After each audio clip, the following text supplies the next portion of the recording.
It was a brief flirtation with domestic electoral politics, one that could not be any more unfamiliar to a diplomat and foreign affairs minister of decades and the UN chief of 10 years.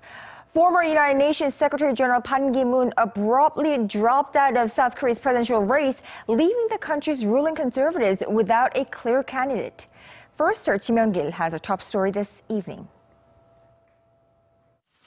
It has been 3 weeks since former UN Secretary General Ban Ki-moon came back to Korea with what seemed like presidential ambitions. But during a press conference on Wednesday, Ban told reporters that he has decided not to run. I will give up my aspirations to achieve a change in politics and unify the country under my leadership. Ban said he was disappointed by the unchanged attitudes and selfishness of some politicians and came to realize that it is meaningless to walk the same path with them.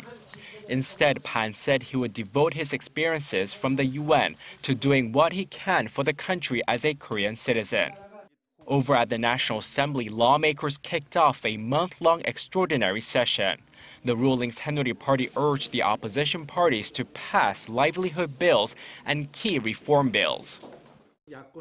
We urge the opposition parties to take responsibility for state affairs and stop focusing on presidential ambitions. The party also vowed to dedicate itself to efforts to revise the constitution before this year's presidential election. This is the first assembly session in 27 years with 4 political parties represented, and things seem to get off to a rocky start.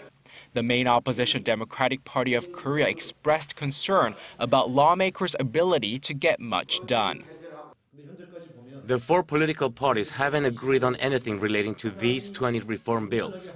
This is serious. I'm afraid that under the current 4-party system, some things might work out or nothing will. The 20 bills seek to reform Korea's conglomerates, the media, and other entities, while one would establish an agency to deal with government corruption. Among the 20, the conservative parties have only agreed to one, which is the opposition bloc's demand to revise the election law to lower Korea's voting age by 1 year to 18. Starting Thursday, the leader of each party will address Parliament and outline their ideas for how to manage parliamentary business during this month's extraordinary session.